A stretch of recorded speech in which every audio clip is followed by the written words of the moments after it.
Assalomu alaykum va rahmatulloh. Bugungi video bepul darsligimiz judayam ko'pchilikni savoliga javob bo'ladigan darslik bo'ladi inshaalloh.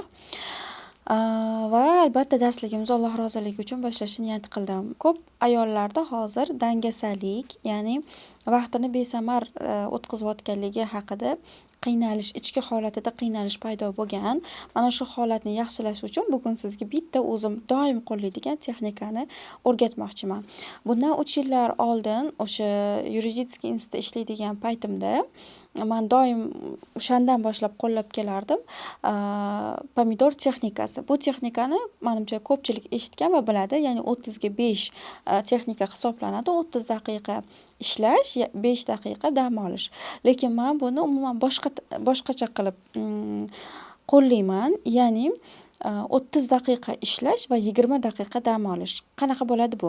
Misol uchun siz kun davomida deylik 1 soatlab, 2 soatlab Instagramda har xil reelslarni ko'rishingiz mumkin yoki bir dunyo ishlaringiz qolib ketib, umuman kerak emas boshqa narsalar bilan shug'ullanib qolishingiz mumkin. Mana shu joyda vaqtingiz unumli, samarali o'tishi uchun va o'zingiz vijdoningiz qiynalib, o'zingizni ayblamasligingiz uchun, ichingizdan o'zingizdan qoniqishingiz, o'zingizdan xursand bo'lishingiz uchun ushbu nima deydi, texnikadan foydalaning.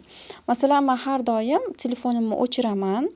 Yarim soatga o'chiramanda o'sha kerakli bo'lgan ishimni hammasini olib kelib qo'yaman. Misol kitobimni o'qishim kerakmi yoki bo'lmasam deylik o'zim ishimga taalluqli bo'lgan biron bir rejalarimni qilib olishim yoki nimanidir yozishim, nimanidir o'qib olishim kerak bo'ladimi? Значит, o'shani yarim soat ichida qilib olaman. Deylik bu uy yumushlarida bo'lishi ham mumkin. Misol kuxnyada, oshxonada qilishim kerak bo'lgan ishlarim bo'ladimi? Yarim soatga telefonimni o'chiraman, fikrimni, fokusimni butunlay o'sha ishimga qarataman va yarim soat faqat mana shu ish bilan shug'ullanaman. Ana undan keyin yarim soat bo'lishi bilan tugatib 20 daqiqa dam olaman. Bu 20 daqiqada men xohlagan ishimni qilishim mumkin. Misol telefonda o'tirishim mumkin yoki bo'lmasam bolam bilan gaplashim yoki bu dugonam bilan gaplashim yoki shunchaki o'tirib bir nimalarni xayol qilishim mumkin. Mana shu yarim soat biror narsaga asosiy ishingizga deylik, yarim soatni qo'ysangiz va shu yarim soat ichida faqat shu ishingiz bilan shug'ullanadigan bo'lsangiz, ishoning sizda juda katta muvaffaqiyat bo'ladi.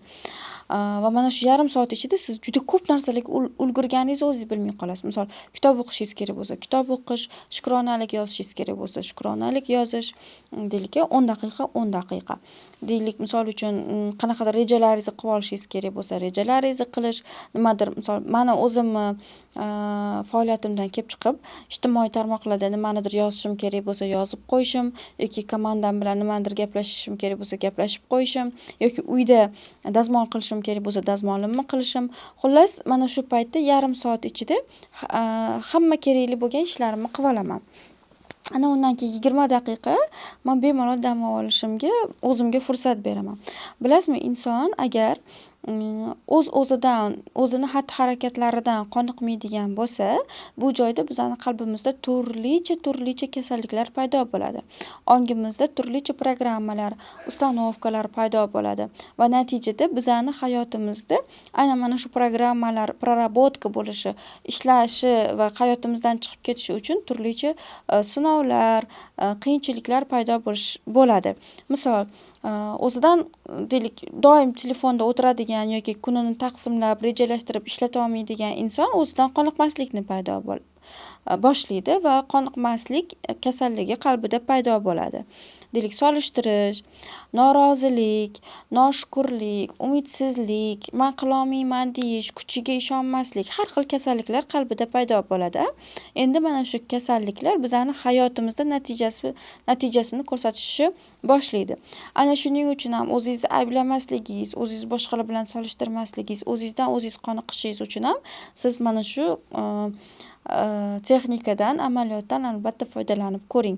Endi bu albatta kun davomida bo'lmasa ham, kunning qaysidir qismlarida yarim soat o'zingiz ishingiz bilan shug'ullaning, 20 daqiqa dam oling, yana yarim soat shug'ullaning, yana 20 daqiqa dam oling va mana shu bilan kuningiz qarabsizki, juda ham ko'p foydali ishlar bilan shug'ullangan bo'lasiz. Va mana shu joyda haqiqatan o'zingizga bo'lgan ishonchingiz oshishni boshlaydi. Men 2,5 yil davomida 47 mingdan ortiq ayollarni o'qitgan psixolog, psixoterapevt Iman Ahmedovni aynan mana shu mavzuda, ya'ni dangasalikdan xalos bo'lish, betartib hayotni tartiblash, shu bilan birgalikda maqsadlarga oson-yengil erishib, o'ziga bo'lgan ishonchni oshirish maqsadida mana shu yo'lda yordam berish uchun 17-18 aprel kunlari bepul darslik tashkillashtirdim. Ushbu darslikda qatnashish uchun bu videoni tagida biz sizga silka qoldiramiz. O'sha silka orqali yopiq Telegram kanalga ulanib, albatta bepul darslikdan foydalanishingiz mumkin bo'ladi.